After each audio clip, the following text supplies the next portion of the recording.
60 Minutes Overtime.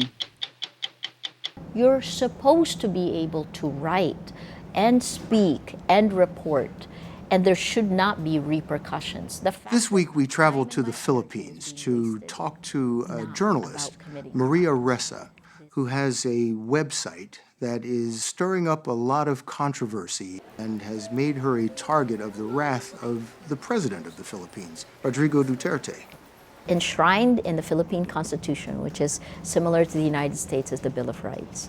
Freedom of expression, freedom of the press, these are enshrined. And yet, freedom of the press has been curtailed.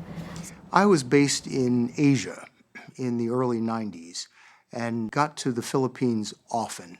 The Philippines loves political drama. I always enjoyed going to the Philippines, at least with journalists. It was fairly open, kind of raucous.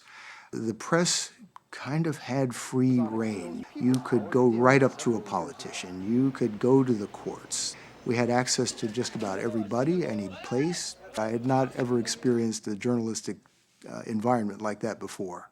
The Aquino government says it has proof she and her late dictator husband Ferdinand looted billions from the national treasury.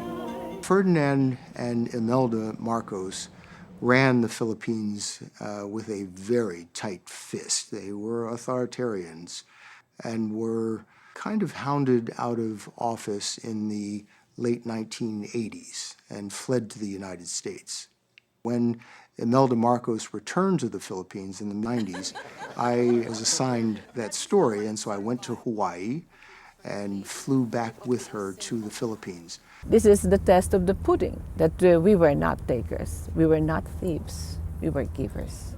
She knew when she returned to the Philippines that she was going to be arrested, and she did so willingly. We follow her to the police station, where she gets her mugshot, and she has her fingerprints taken, and she puts her fingers into the black ink, and then makes her fingerprint mark on the piece of paper, and she holds her fingers up so that the press can see that she is, being booked.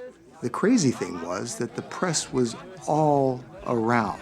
We were just feet away from her in the police station. She was milking it for all it was worth, and we were all right there in the middle of the police station getting this picture. When we went back this time, that free-ranging spirit in the press, I didn't see it, I didn't feel it this time. We struggle really hard not to let fear take over. The press in general has come under attack from the president of the Philippines, Rodrigo Duterte. Why are you a son of a bitch? President Duterte has a very contentious relationship with the media. He routinely cusses out the press as a whole. He has been heard to say on camera, F you, to the press, doesn't shy away from it. You want to know my sentiments? You. I think this is our generation's battle right now. It's the battle for truth. We have to protect the facts. That's all that we're doing, right? We go back to the facts. Because if you don't agree on the facts, then we don't have truth. And there really is truth. And without that, you erode trust. So we've seen this. That's global. We need to go back to that. There is a spirit in the Philippines that can't be snuffed out.